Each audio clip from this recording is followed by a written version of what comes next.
창세기 18장 하면은 뭐가 떠오르세요? 아무것도 안 떠오르죠? 소돔과 고모라 멸망. 그 다음에 출애굽기 32장은 뭐냐면은 이스라엘 백성들의 멸망. 그 이전에도 이스라엘 백성들이 많이 멸망당하고 그랬는데 대표적으로 영적인 싸움, 믿음의 싸움, 그 다음에 중보 기도를 말할 때 창세기 18장과 출애굽기 32장의 인용을 들어서 많이 얘기를 합니다. 중보 기도, 구약의 하나님과 이스라엘 백성들을 위한 중보 기도는 창세기 18장 아브라함의 기도. 뭔지 아시죠?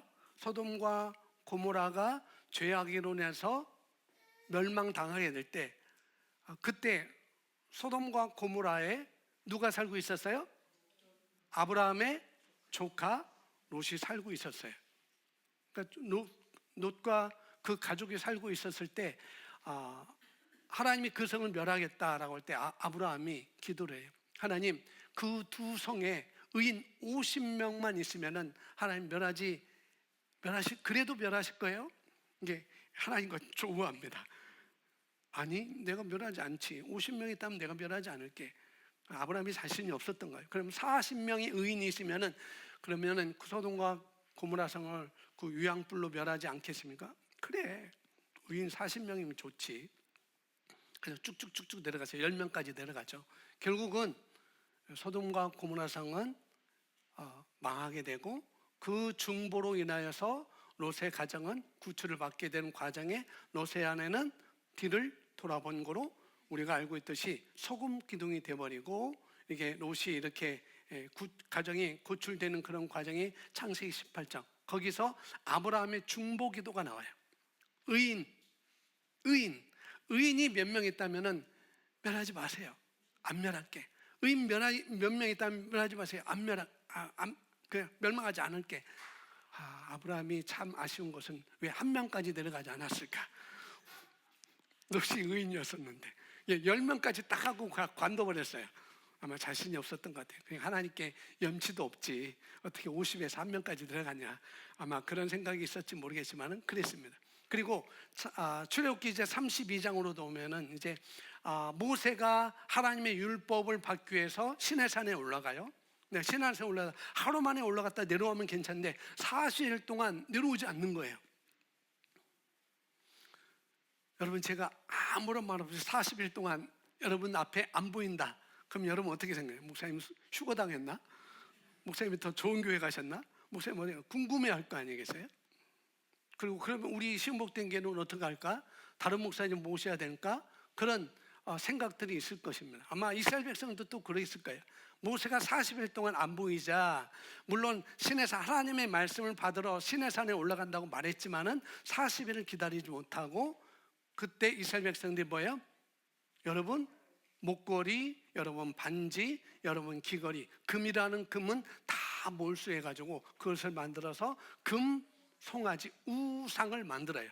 소의 상을 만들었다 해서 우상인 거예요. 금으로. 그 소식을 하나님이 들었죠. 모세가 내려올 때 이제 모세가 두 돌판을 데리고 내려오기 이제 40일이 딱 돼서 모세가 두 돌판을 가지고 내려오기 시작되는데, 그때 하나님께서 말씀을 하는 거예요. 출애굽기 32장 37절에 보면은 이렇게 말씀합니다. 함께 읽어볼까요? 여호와께서 모세에게 이르시되 너는 내려가라. 내가 애굽 땅에서 인도하여는 내 백성이 부패하였도다. 이제는 40일이 다 돼서 하나님께서 너 내려가. 그리고 두 돌판을 주고 내려옵니다. 그러면서 하나님께서 말씀하기는 내가 애굽 땅에서 인도하여는 내 백성이 부패하였다. 하나님께서 모세를 통해서 바로의 압제에서, 바로의 고통에서 그들을 구해냈는데, 출애굽을 했는데, 그 이스라엘 백성들이 나와서 잠시 모세가 없는 사이에 뭐냐면 그들이 만든 금송아지를 가지고 이게 우리를 구원해신 신이다, 하나님이다라고 그 금송아지를 예배하기 시작하는 거예요. 하나님께서 모세에게 내 백성이 부패했다, 내 백성이 부패했다라고 말합니다. 여러분, 그런 경험을 하지 않았나요? 혹시? 여러분 자녀가 좋은 일이 되면은 뭐 어디 나가서 상을 받아오든지 뭐 굉장히 어떤 그 상을 받든지 학교에서 성적 우수상을 받든지 뭐 무슨 대회 나가서 상을 받든지 하면은 어이구 내 자식, 어이구 내 자식, 아이고 내 새끼가 왜 이렇게 잘할까, 너 잘했다라고 하는데, 그런데 그 자식이 뭔가 잘못했다 그러면은 아이고 네 애비를 닮아서, 네 애미를 닮아서, 그런 경험이 있잖아요. 말은 안 했을지라도 아마 여러분 속으로 그랬을 거예요. 누구를 닮아서 그랬냐라고 아마 조받기도 하고 꾸중도 했을 것입니다. 아빠라고 얘기 안 했겠지만은, 엄마라고 얘기는 안 했겠지만은 다 그런 경험이 있을 거예요. 근데 여기 보면은 그 하나님께서 모세에게 내 백성이 부패했다라고 말합니다. 그래서 하나님께서 이 이스라엘 백성들이 부패했기 때문에 하나님은 그들이 스스로 타락했기 때문에 하나님은 화가 나셨어요. 그래서 실제로 하나님 그들을 버리고 내버려 두려고, 이제는 너희들은 관계없어, 너희는 다 멸망할 거야, 그리고 그들을 아예 관계하지 않으려는 그런 마음을 갖고 있었죠. 그런데 8절 말씀 보면은 이렇게 또 말합니다. 8절부터 우리 10절까지 있는데요, 함께 읽어보겠습니다. 그들이 내가 그들에게 명한 길을 속히 떠나 자기를 위하여 송아지를 부어 만들고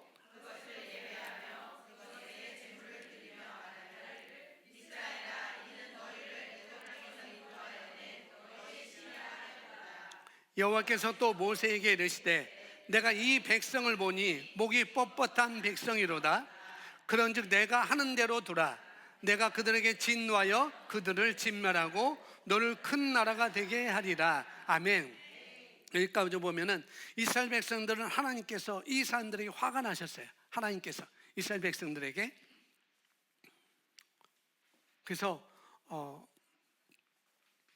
하나님은 이제 이스라엘 백성들을 멸하시고, 다 멸한다는 건 이제 다 죽인다는 거겠죠. 어떻게 보면 더 심한 말로 하면은 이스라엘 백성들을 다 죽이고 이제는 모세와 함께 새로운 나라, 새로운 백성을 만들어서 새로 시작하려는 그런 마음을 모세에게 그렇게 말해요. 하나님께서 어떻게 말씀하셨는지 10절에 잘 나와 있습니다. 그런즉 내가 하는 대로 두라. 내가 그들에게 진노하여 그들을 진멸하고 라고 말하고 있습니다. 하나님께서 모세에게 이런 말씀을 하시는 거예요.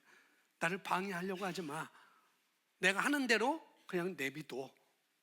나를 방해하지 마. 모세, 너 방해하지 마. 너 나에게 이스라엘 백성들 내가 멸하는데 내가 그들을 어떻게 해달라고 간청도 하지 말아라. 절대 너는 입 뻥긋하지 말고 내가 하는 대로 그냥 너는 보고만 있어 라고 이렇게 말을 하는 것입니다. 내가 그들에게 자비를 베풀지 않을 거야. 내가 그들을 다 진멸할 거야 라고 이렇게 말씀하는 거예요. 하나님께서 모세에게 만약 내가 간청한다면, 왜 말하지 말라, 내가 간청한다면, 내가 나에게 이렇게 강구한다면 너는 내가 이 백성들에게 분노를 터뜨리는 것을, 이걸 진노를 하는 것을 막을 수 있는 능력과 영향력을 나와 함께 갖고 있기 때문에 너는 아무런 말도 하지 마라고 하고 있는 것입니다. 왜 그러냐면은 이미 하나님과 모세의 관계는 출애굽기 2장에서 먼저 이 모세의 또 중보기도가 나, 이스라엘 백성들이 그 고통으로 인해서 그 고역으로 인해서 부르짖음에 하나님께 그들을 돌보셨다라고 말씀하고 있잖아요. 그래서 모세를 보내서 그들을 구원하게 됩니다. 그래서 모세의 말은 하나님이 거의 다 들어주셔요. 누구 족속을 멸하실 때도, 누구를 모할 때도 하나님은 모세의 말을 다 들어주십니다. 여기서도 모세가 하나님 그래도 그렇지 좀 한 번만, 요번만 봐주면 어떻겠어요? 그런 심정으로 말할까봐 하나님은 모세의 입을 막아버려요. 너 그런 간청하지 마. 내가 지금 이들을 멸하려고 하는데 너 어떤 것도 너 그러지 마. 그런 말을 지금 하나님께서 모세에게 하고 있는 거예요. 왜냐면은 하나님께서 이스라엘 백성들에게 하려고 하는 그 진멸, 그 분노, 멸망시키려고 하는 그것을 막을 수 있는 사람이 바로 모세의 입을 통해서 나올 수 있으니까. 그러니까 모세의 영향력은 그 당시 엄청났던 것이죠.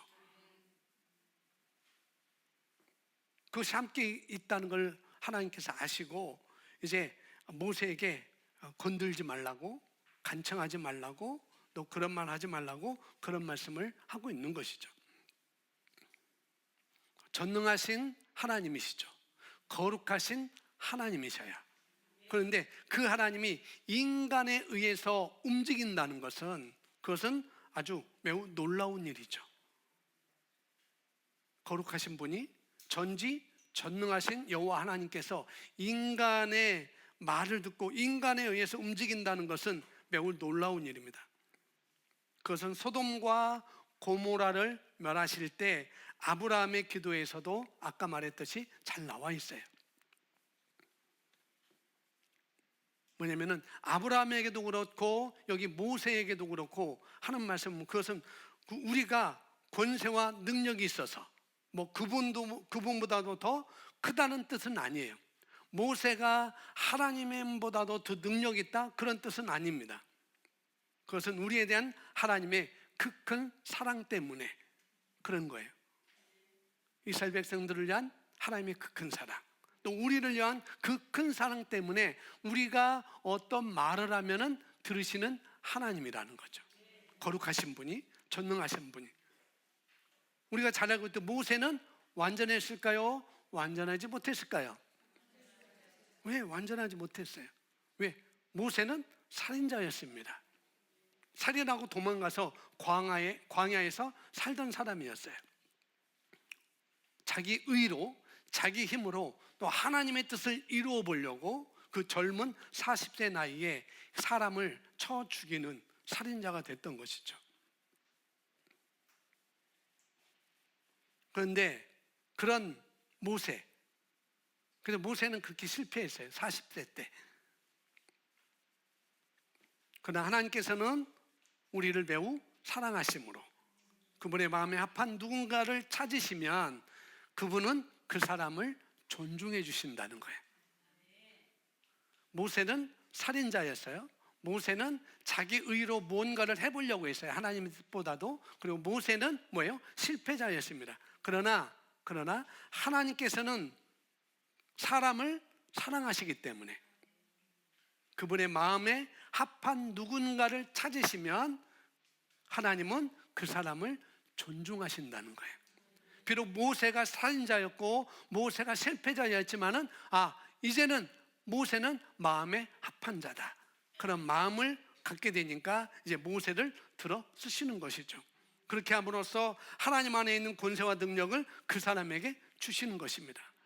그래서 모세가 기도하면은 그래서 모든 것이 다 어떻게 보면은 없어지고, 모세가 기도하자 반석에서 물이 나오고, 모세가 기도하자 광야에서 고기를 먹게 해달라고 기도하자 하나님께서 사방에서 메추라기를 몰아오시고, 모세가 기도하자 이제는 만나를 주시고, 그런 것들을 하나님께서 해 나가시는 것이죠.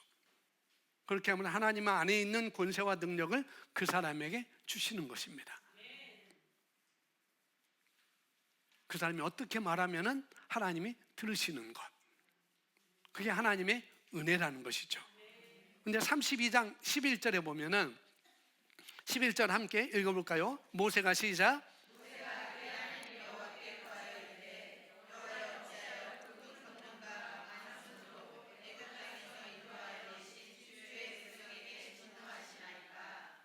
예, 모세가 그 하나님 여호와께 뭐하여? 구하여 이르되, 여호와여 어찌하여 그 큰 권능과 강한 손으로 애굽 땅에서 인도하여 내신 누구?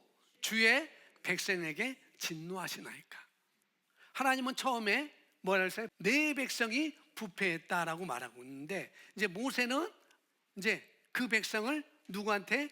하나님의 백성이라고 말하는 거죠. 주의 백성입니다.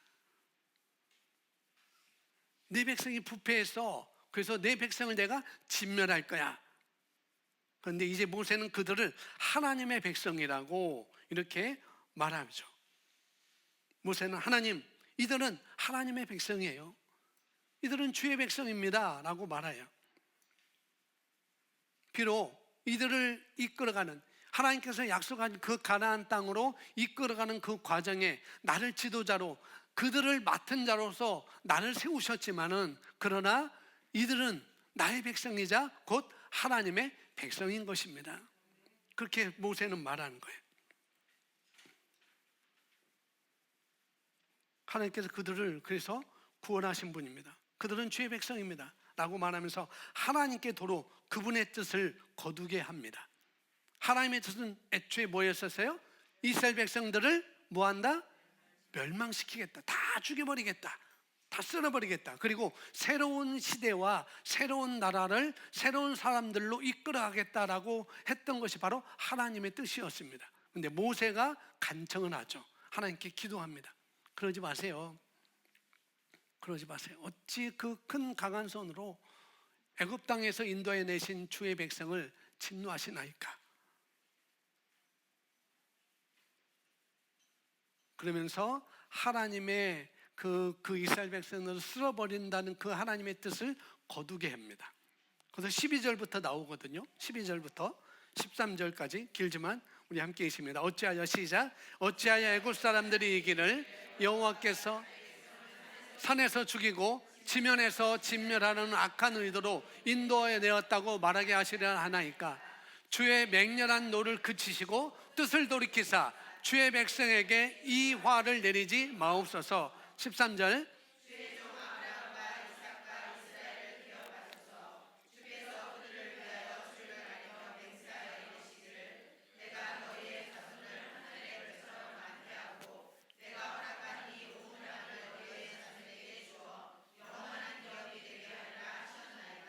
아멘. 모세는 지금 하나님께 이렇게 말하는 거예요. 애굽 사람들이 하나님께서 이들을 진노해서 이들을 다 죽이면은 애굽 사람들이 뭐라고 하겠습니까? 내가 믿는 하나님, 그 여호와 하나님이라고 하는 그분이 힘이 없어서 결국은 가나안 땅에 다 들어가지 못하게 할 그 힘이 없으니까 중간에 다 죽였다라는 그런 소리를 듣지 않겠습니까? 라는 그런 말로 이렇게 모세가 말하는 거죠. 왜 애굽 사람들로부터 그런 소리를 듣습니까? 하나님, 그거 안 되지 않아요? 그러면서 모세가 하나님을 설득해요. 그리고 모세는 담대하게 말합니다. 주의 맹렬한 노를 그치시고 뜻을 돌이키사. 주의 맹렬한 노를 그치고 뜻을 돌이키사 주의 백성에게 이 화를 내리지 말라라고 이렇게 말합니다. 사람이 하나님께 뜻을 돌이키라고 말하는 것은 놀라운 일이에요. 인간이 신에게 당신의 뜻을 돌이키세요라고 말하는 것은 이게 쉽지가 않은 거예요. 그러나 모세는 그렇게 지금 하고 있는 거예요. 그러나 심지어 더 놀라운 일은 뭐냐면은 14절에 나와 있어요. 14절 시작. 여호와께서 뜻을 돌이키사 말씀하신 화를 그 백성에게 내리지 아니하시느니라. 아멘. 와, 인간의 말을 하나님이 들으셨다는 거예요. 그 전능하신 하나님이 다 멸하겠다, 다 쓸어버리겠다, 그리고 새로운 사람들로 새 나라를 만들어 갈 거다라고 했던 그 하나님께서 모세의 그 간청으로 인하여서, 모세의 중보로 인하여서 어떻게 해요? 이스라엘 백성들이 살아나는 것입니다. 여호와께서 뜻을 돌이키사 죽이겠다는 뜻을 돌이키시고 말씀하신 화를 그 백성에게 내리지 아니하시니라. 이게 놀라운 일입니다. 이것은 구약의 그 중보에 대해서, 중보자에 대해서 아주 전형적인 신뢰를 보여주는 것이 이 출애굽기 32장이에요. 이스라엘 백성들과 하나님 사이에 모세가 중보자로서 그들은 다 죽어야 되지만은 이제 하나님 그러면 안 되지 않습니까? 하나님의 백성이지 않습니까? 비록 그들이 잘못했다 할지라도 하나님 이들은 주의 백성입니다. 그 화를 숙이시고 그들을 구원해 주세요, 용서해 주세요 라고 했던 중보자 역할을 했던 모형과 그림자인 중보자 모세가 바로 그거였던 것이죠. 그리고 창세기에서는 아브라함이 그런 중보자 역할을 하게 된 것이고, 그래서 그들의 징계가 다 용서를 받게 되는 것이죠. 모세는 멸망당하려 했던 그 백성들과 성난 하나님 사이에, 화나신 하나님 사이에 돌이키도록 간청을 했고, 모세가 하나님께 그렇게 기도한 것은 아주 적절했다는 거예요. 왜냐하면 그리스도께서 오셔서 우리의 죄를 위해서 징계를 당하시기 전이었기 때문에 모세의 중보 역할은 아주 합당했다는 것이죠. 이제 신약에서는 모든 것이 달라졌습니다. 모든 것이. 구약에서는 인간이 하나님과 하나님 사이, 죄의 본성을 가진 그 모세가, 그 아브라함이 하나님과 이스라엘 백성 사이에 중보자 역할을 했다면 이제 신약에는 전혀 다르죠. 죄가 없으신 예수 그리스도고, 인간의 몸을 비록 입고 오셨지만은 그분은 죄가 없으신 분이었죠. 그분이 이제 신약에 있는 우리를 위해서, 신약에 있는 우리뿐만 아니라 온 인류를 위해서 이제 중보자 역할을 하시는 것이죠. 첫 번째는 죄인을 위해서는 중재자 역할을 하십니다. 그리고 거듭난 하나님의 자녀에 대해서는 이제는 중보자 역할을 하시는 분이 바로 예수 그리스도시라는 것이죠. 여기 보시면은 대제사장이신 예수님은, 함께 읽어볼게요. 시작.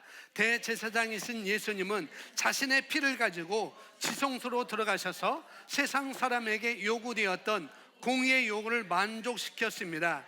이제 예수 그리스도께서는 구원받고 거듭난 사람을 위한 중보 사역을 시작하십니다. 아멘. 그래서 요한복음 14장 6절에 뭐라고 말씀하는가 하면은, 하나님께서 이르는 유일한 길이시기에, 예수님은 하나님께 이르는 유일한 길이시기에 뭐라고 하면, 내가 길이다, 내가 진리다 라고 말씀하시는 것이죠. 누구도 예수님을 통하지 않고는 아버지께로 갈 자가 없는 것이죠. 그래서 인간은 그리스도의 중재, 그 사역을 받아들이는 순간 이제 우리는 하나님의 자녀가 됩니다. 마음으로 믿고 입으로 시인함으로 말미암아 이제 하나님의 자녀가 되는 것이죠. 예수님께서 나의 죄를 대신 중재자로서 내 모든 죄를 십자가에서 담당시킨 것.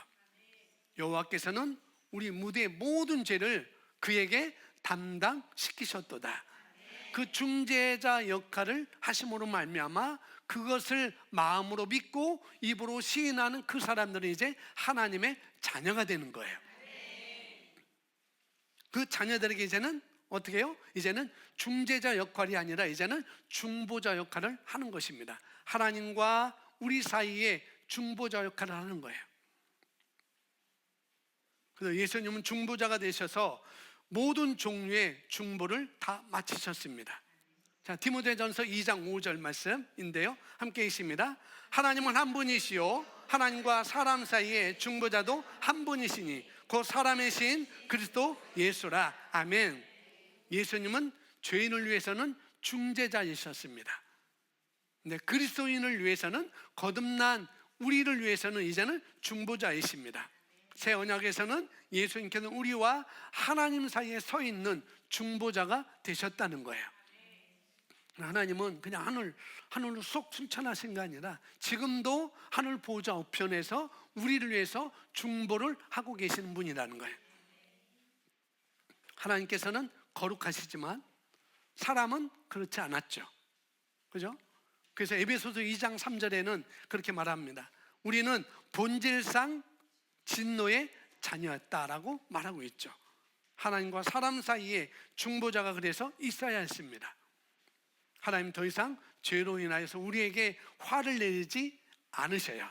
왜? 예수님이 우리의 모든 죄를 다 가져가셨으니까. 죄로 인하여서 우리가 다 죽어야 되는데 죄가 없으신 그 예수님이 우리 죄를 다 가져가셨어요. 우리는 죄로부터 깨끗하게 되었습니다.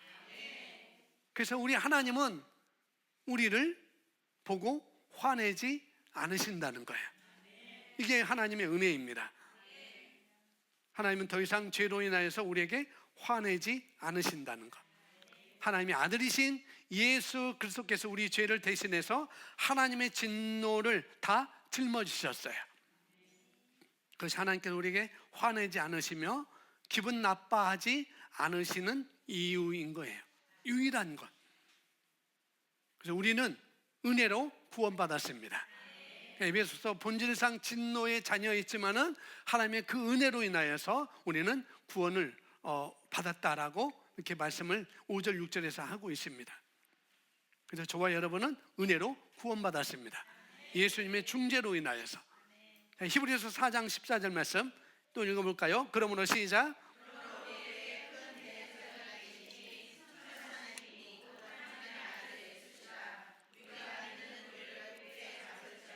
아멘. 그러므로 우리에게 큰 대제사장이 계시니 승천하신 이 곧 하나님의 아들 누구? 예수 그리스도십니다. 그래서 우리가 믿는 도리를 굳게 잡아야 된다. 구약에는 속죄소라는, 우리가 저번에 성막을 봤죠. 지성소 성막을 봤는데 구약에는 속죄소라는 장소가 있었습니다. 성소가 있고 지성소 안에 아무나 들어갈 수 없는, 오로지 아론의 대제사장만 들어갈 수 있는 그 지성소가 있었어요. 그 지성소 안에는 속죄소 언약궤가 있었습니다. 그곳에는 바로 은혜의 장소였었죠. 이스라엘 백성들이 지은 죄로 인하여서 아론의 혈통의 대제사장이 이스라엘 백성들, 자기를 위해서 그렇고 이스라엘 백성들의 죄를 위해서 잡은 그 짐승을 번제단에서 다 불러 태워서 하나님께 향기로 올려드리고 그 피를 받아가지고 성소를 지나 지성소 안에 들어가서 속죄소 앞에 그 위에 7번 뿌림으로 말미암아 이스라엘 백성들은 죄가 용서를 받게 된 것이죠. 그래서 이스라엘 백성들은 1년 동안 죄 용서 받은 그것을 가지고 감사하며 살아갔는데 그것은 완전하지 않았던 것이죠. 그래서 15절에 말합니다. 이제 우리에게 있는 대제사장은 우리의 연약함을 동정하실 못하실 리가 아니요 모든 일에 우리와 똑같이 시험을 받으신 이로되 뭐는 없으시다고요? 죄는 없으시다. 누가요? 예수님이, 대제사장으로 오신 그 예수님이. 그러므로 우리는 국률하심을 받고 때를 따라 돕는 은혜를 얻기 위하여 은혜의 보호자 앞에 어떻게 담대히 나갈 것이다. 아멘. 왜? 우리는 죄가 씻겨졌기 때문에, 예수님께서 중재하심으로 우리 모든 죄는 씻겨졌기 때문에 우리는 담대하게 은혜의 보호자 앞에 갈 수 있었던 것입니다. 구약으로 따지면 이것을 성막으로 되면 여러분이 앉은 곳은 성소예요. 그리고 이것은 지성소입니다. 근데 성소도 아무나 들어올 수 없게 됐어요. 제사장들만 성소에 들어와서 일하게 됐습니다. 구약으로 따지면 우리는 다 꼴까닥 그런 존재예요. 왜? 우리는 이쪽에 들어올 수 없는 존재였기 때문에. 오로지 구별된 제사장들과 대제사장만이 성소와 지성소로 들어올 수 있게 된 거예요. 그런데 지금은 그 은혜로 인하여서 하나님께서 그 아들 예수 그리스도를 보내주심으로 말미암아 그 아들 예수가 중재하심을 통해서 우리는 그 은혜로 구원받았고, 이제는 우리가 그 하나님의 성소인 이 예배당에 하나님 계신 그 임재 안에 우리가 들어올 수 있게 된 거라는 거죠. 아멘. 그래서 우리는 더 이상 모세와 같은 중재자가 필요하지 않다는 거예요. 왜? 예수님이 다 하셨으니까. 그래서 이제 그리스도 예수 안에서 이 은혜 보호자에 들어갈 수 있게 됐고, 국률하심을 받고 내가 죄인인데 내가 내 죄값으로 죄값은 사망인지라 내가 나의 죄값으로 죽어야 되는데 하나님의 긍휼하심, 하나님의 사랑하심으로 대신 예수 그리스도께서 십자가에 달려 죽으심으로 말미암아 우리는 긍휼하심을 받았습니다. 하나님의 그 사랑을 받았어요. 그래서 때를 따라 돕는 은혜를 얻을 수 있는 자들이 됐다는 것이죠. 그래서 예수님은 새 언약의 대제사장이 된 거예요. 옛 언약에는 대제사장이 수행하는 의무가 있었죠. 의무가 그들의 백성들을, 이스라엘 백성들의 죄를 용서하기 위해서 그 동물의 피를 받아가지고 1년에 딱 한 번 지성소에 들어갔습니다. 해마다 하는 일이, 그 일 외에 옛 언약에서는 대제사장으로서 해야 할 의무가 더 있듯이 이제 예수님께서도 어떻게 마찬가지로 다른 사역을 했다는 거예요. 구약의 대제사장이 피를 가지고 들어가요. 그 속죄소 앞에 뿌립니다. 그로 끝나는 게 아니에요. 뿌리고 성소를 나와서 지성소를 나와서 성소를 지나서 이제 뜰에 가서 그 뜰에 밖에 나가지 않고 그 성막 그 뜰 안에서 이스라엘 백성들을 위해서 외칩니다. 너희 죄가 다 사해졌다. 아니, 사해졌다. 너희 죄가 용서됐다. 너희 죄가 다 가려졌다. 덮어졌다라고 외치는 그 일을 했어야만 했습니다. 예수님도 예수님의 피를 흘려가지고 그냥 하늘나라 보호자 우편으로 들어가신 것뿐만 아니라 이제는 그 하나님 보호자 우편에서 저와 여러분을 위해서 중보하고 계신다는 거예요. 하나님, 이들은 의롭게 됐습니다. 하나님, 이들은 하나님의 의로 의롭게 됐습니다. 비록 우리는 육신 안에 살고 있고 육신을 가지고 이 세상에 살고 있지만은, 이 세상에 죄를 짓고 살지만은, 그래도 하나님은 우리는 영인지라 예수님께서 그 십자가 보호자 우편에, 십자가 보호자 우편에, 하늘 보호자 우편에서 어떻게 우리를 중보하고 계시다는 거예요. 우리가 실패하고, 우리가 낭망하고, 우리가 염려하고, 우리가 때로는 불신할지라도 하나님은 그 하나님 앞에서 예수님이 저와 여러분을 위해서 중보하고 계시다는 것, 이게 놀라운 은혜인 것입니다. 아멘. 그래서 우리를 속량하기 위해서 한 번에 영원히 마지막으로 자기 피를 가지고 예수님 하늘나라 지성소에 들어가셨습니다. 그 부활 승천하신 그 예수 그리스도는 지금도 대제사장직을 수행하고 계시다는 거예요. 예수님께서 수행하고 있는 또 직분이 바로 중재자의 자리에 뿐만 아니라 이제는 예수 그리스도께서는 하나님과 사람 사이에 중보자로서 지금 서 계시다는 것. 그래서 아무도 그리스도를 통하지 않고는 아버지께로 나갈 수 없습니다. 아까 말했듯이 예수님께 이렇게 말해요. 내가 길이요 진리요 생명, 내가 길이야. 아버지께로 갈 수 있는 길이 바로 오로지 나밖에 없어 라고 말하는 것이죠. 베드로 사도는 사도행전 4장 12절에서 이렇게 말씀합니다. 함께 있습니다. 다른 이로서는 구원을 받을 수 없나니 천하 사람 중에 구원을 받을 만한 다른 이름을 우리에게 주신 일이 없음이라 하였더라. 아멘. 물론 다른 종교에도 구원을 얘기합니다. 다른 종교에도 구원을 얘기해요. 불교도 구원을 얘기하고 이슬람도 힌두교도 구원을 얘기해요. 그러나 예수님처럼 죄인을 위해서 자기 생명을 주는 신은 아무도 없어요. 그냥 자기 생명 다해서 죽은 것이지, 죄인들을 위해서 그 죄인들의 죄를 대신 지고 간 신은 없습니다. 물론 설령 그렇게 있다 할지라도 왜요? 그 죄는 사해지지 않죠. 왜? 그도 뭐이기 때문에? 죄의 본성을 가진 사람이기 때문에 그들의 죄를, 다른 사람의 죄를 해결할 수 없었어요. 똑같은 죄인이었기 때문에. 그래서 죄인들에게는 다른 어떤 곳에도 구원이 없다는 것, 구원을 얘기하지만 오직 예수를 통해서만 우리는 아무 정죄 없이 아버지 임재 안에 들어갈 수 있게 된 것입니다. 그래서 예수 그리스도께서는 대제사장뿐만 아니라 죄인이 하나님께로 나가는 유일한 중재자이자 또 그 하나님과 우리 사이에 서 있는 중보자이시라는 것. 왜? 우리는 영접했기 때문에.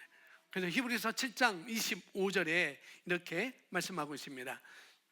시작. 그러므로 자기를 힘입어 하나님께 나아가는 자들을 온전히 구원하실 수 있으니 이는 그가 항상 살아계셔서 그들을 위하여 간구하십니다. 그들을 위해서 지금도 중보하고 계시다는 것. 자, 로마서 8장 말씀. 누가 정죄하리요? 죽으실 뿐만 아니라 다시 살아나신 이는 그리스도 예수시니 그는 하나님의 우편에 계신 자요 우리를 위하여 간구하는. 아멘. 예수님은 휴가 가지 않아요. 하나님 보호자 우편에서 휴가 가지 않습니다. 예수님은 안식월도 없고 안식년도 없어요. 제가 요즘 생각이, 나도 안식월을 좀 가져야 되겠다. 한 달 동안 어디 가서 좀 쉬고 해야 되겠다. 1년은 너무 멀고, 대부분 목사님들은 안식월, 안식년을 많이 하는데 그게 옳은지 그런지 모르겠어요.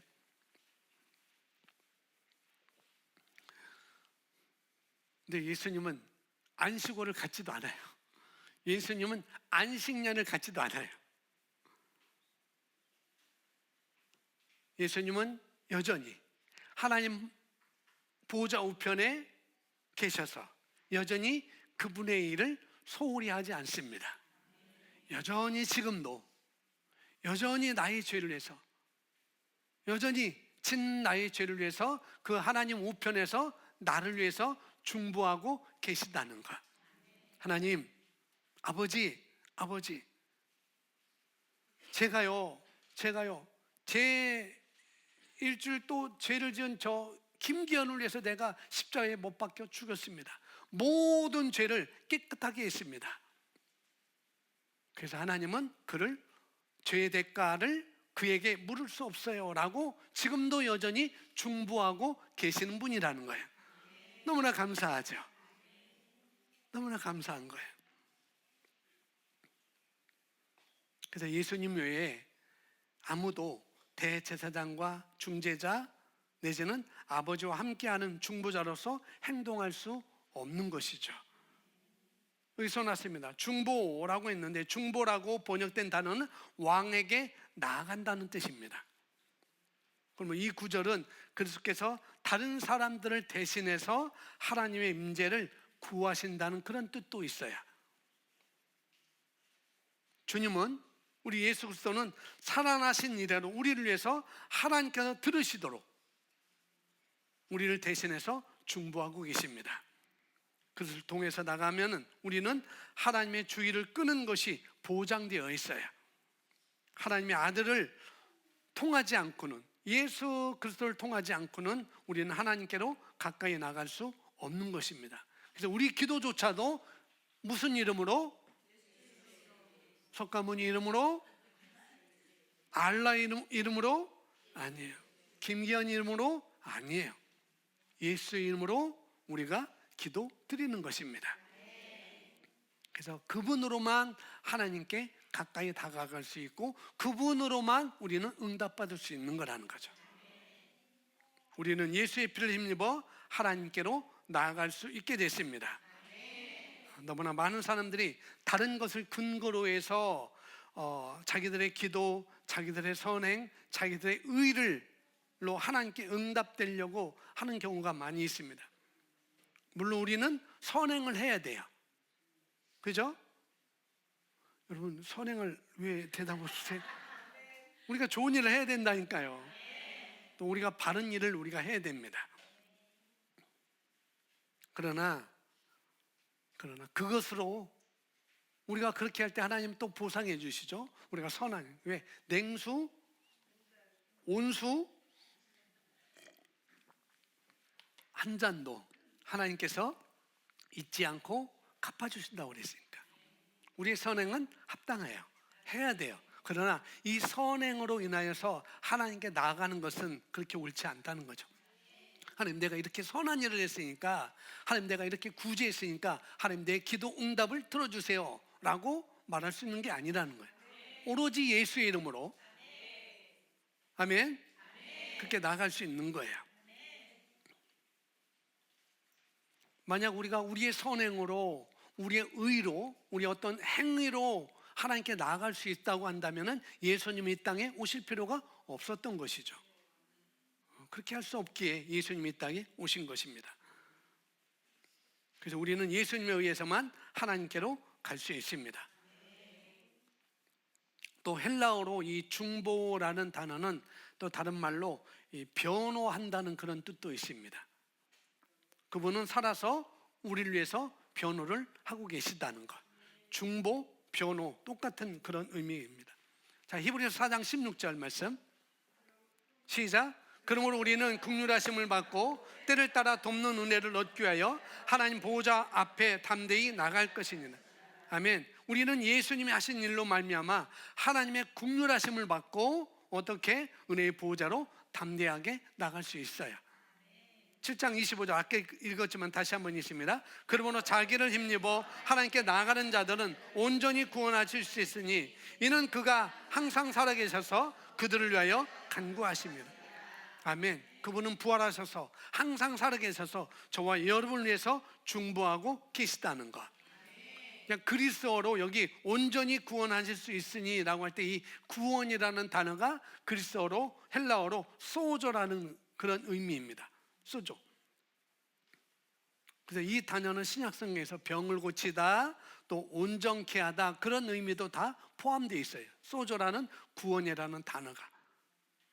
그래서 마태복음 9장 22절에 우리가 알고 있듯이 예수님이 혈류병을 앓았던 여인에게 뭐라고요? 따라 내 믿음이 너를 구원하였다라고 말하는 것.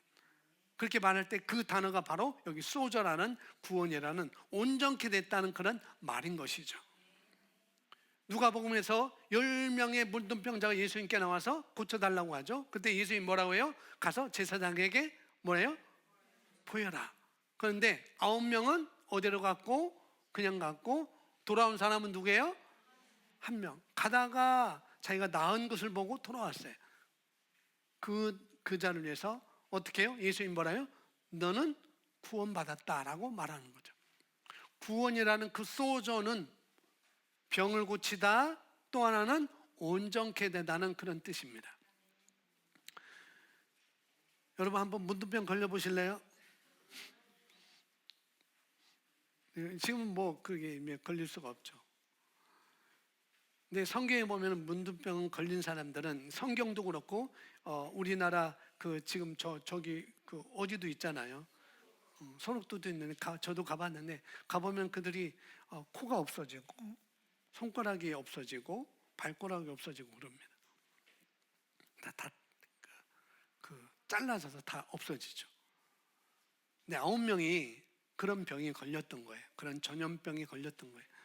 그래서 예수님께 와서 고쳐달라고 얘기하니까 제사장에게 보여. 근데 다 고침을 받았은 거죠. 한 사람이 돌아와서 예수님께 감사했습니다. 그 돌아온 사람에게 너는 구원 받았다라고 하는 것은 뭐냐면 너는 온전케 됐다는 거예요. 9명은 가다가 병 고침을 받았어요.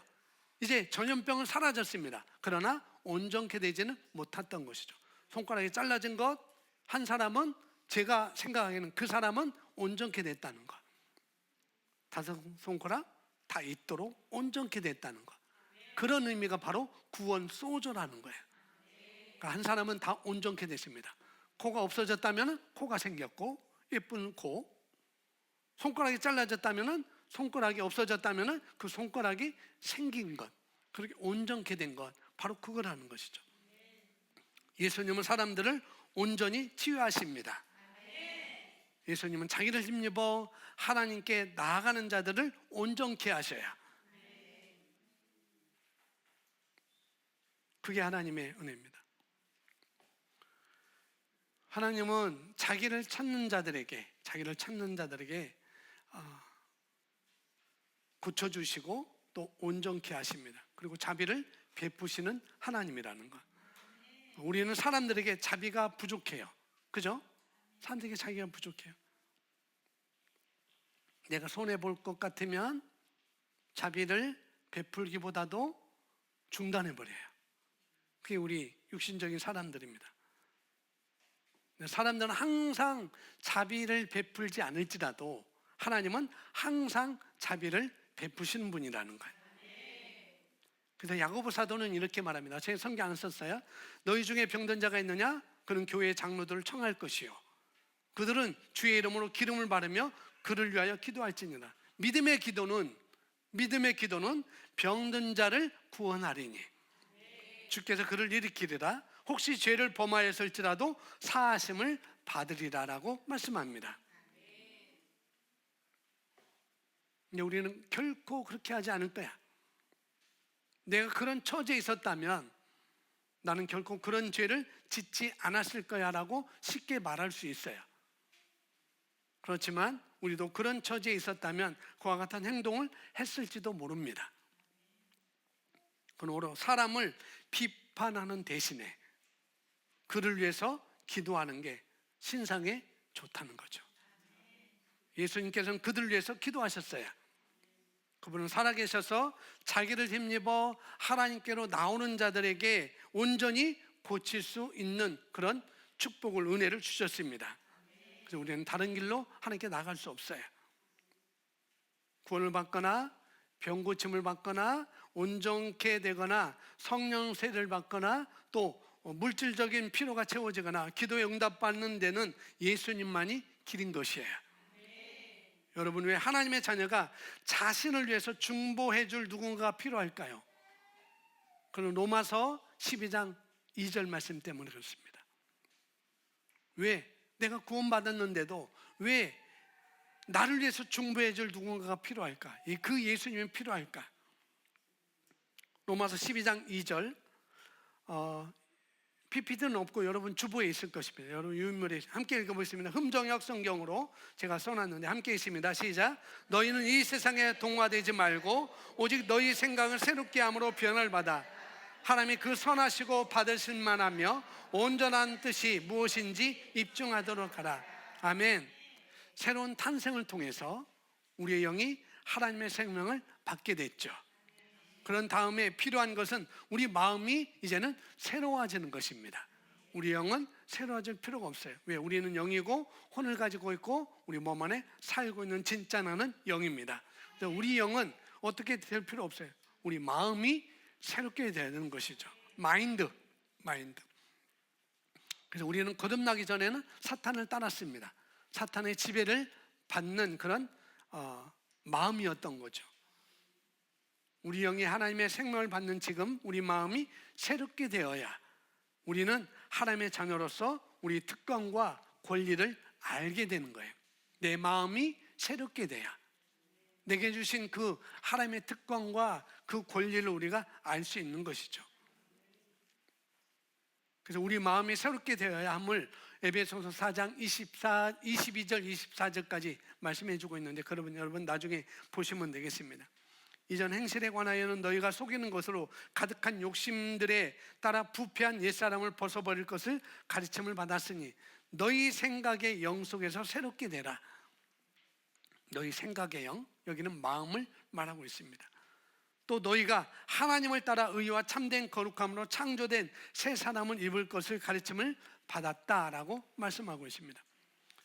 그래서 새로운 탄생, 거듭나는 것은 순간이에요. 순간이지만 마음을 새롭게 하는 것은 점진적인 과정이 필요한 것입니다. 그래서 우리 마음의 성장은 우리가 말씀을 공부하고 묵상하는 것에 의해서 결정되는 거죠. 그래서 마음이 새로워지는 과정 동안 우리는 그리스도의 중보가 필요하다는 거예요. 마음으로, 예수님은 마음으로 미워만 해도 무슨 죄다? 살인죄다. 마음으로 위해서 내 살인죄.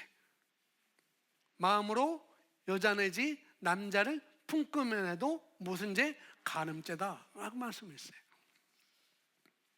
그 죄는 대가를 받게 되는 것이죠. 그런 과정, 아직도 우리 생각이, 마인드가 새로워지지 않았기 때문에 미워하는 마음, 음욕을 품는 마음, 종욕의 마음을 갖는 그런 마음 가지고 있기 때문에 아직도 새로워지지 않은 옛산 사단의 마음의 지배를 받았던 그 마음이 아직도 우리가 남아있기 때문에, 그래서 우리가 그런 죄를 지을 때 그것을 위해서 우리의 중보자가 필요하다는 거예요. 우리 영을 위해서 중보자가 아니라 이미 그건 끝났어요.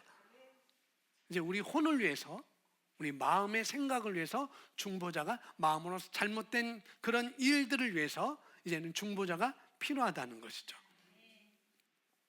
우리 하나님의 뜻에 대한 무지로 인해서 하나님을 기쁘시게 않게 하는 말을 우리가 자주 행함으로 말미암아 아버지와의 교제가 어렵게 되는 거죠. 그래서 우리는 중보자가 필요한 것입니다. 또한 우리에게 가해진 그 핍박으로 인하여서 그리스도의 중보가 필요하다는 거예요. 첫 번째는 우리가 무지하기 때문에, 혼이 변화되지 않았기 때문에 중보자가 필요한 것이고, 또 하나는 우리가 예수 그리스도를 믿는 것 때문에 받는 그 박해, 핍박 때문에 우리가 또 중보자가 필요하다는 것이죠. 그건 사람의 핍박이 아니라 그 뒤에 조종하는 악한 영으로부터는 핍박이라는 걸 우리가 알아야 된다는 거죠. 악한 영들은 하나님께서 우리를 의롭다라고 말씀하지만은, 선언했지만은, 그러나 그것 때문에 우리를 미워하고 우리를 두렵게 하는 것이 바로 악한 영이라는 거죠. 그러나 누구도 하나님의 자녀를 비난할 수 없습니다. 하나님께서는 그분의 자녀를 의롭다고 선언하셨어요. 하나님의 자녀는 정죄할 죄가 없습니다. 죄와 사망의 법에서 우리가 해방되었어요. 어느 누구도 저와 여러분을 정죄할 죄가 없다는 거죠. 지금도 여전히 예수님께서 하나님과 사람 사이에 유일한 한 분 중보자로서 서 계시다는 것, 내 마음이 새롭게 되지 않은 그런 부분, 또 내가 예수를 믿는 것 때문에 받는 그런 박해를 위해서 여전히 너 정말 고통당하고 있구나, 너 정말 힘들었겠구나, 그렇지만은 너에게 피할 길을 내셨어. 너에게 피할 길을 내시는 분이 하나님이시야. 그런 핍박에 대해서, 박해에 대해서 하나님도 여전히 하나님과 그런 핍박, 그런 것을 위해서 예수님이 여전히 십자가에 달리셨다는 것, 예수님이 하나님 앞에서 중보하고 계시다는 것, 그분은 영원히 하나님의 진노를 만족시켰습니다. 그래서 예수님께서는 살아계셔서 하나님의 자녀를 위해서 지금도 중보하고 계시다는 것. 아멘. 이것이 우리에게 은혜인 것입니다. 아멘. 그래서 지금도 우리 그리스도께서 지금도 살아계시면서 저와 여러분을 위해서 하시는 일이 계시다는 것. 어떤 일? 중보하시는 일. 그것이 은혜인 것이죠. 모세가 중보했던 것처럼, 아브라함이 중보했던 것처럼 지금도 여전히 이제는 영원히 하나님 보좌 편에서 우리를 위해서 중보하고 계시는 분, 그분이 예수 그리스도십니다. 그분이 저와 여러분 안에 계십니다. 그분이 저와 여러분의 구주이십니다. 그분이 저와 여러분의 주님이십니다. 그분을 의지하시고, 그분을 의식하시고, 그분을 묵상하시고, 말씀을 묵상하심으로 말미암아 여러분 마음의 생각에서, 여러분 그 박해에서 자유하시기를 예수님의 이름으로 축복합니다.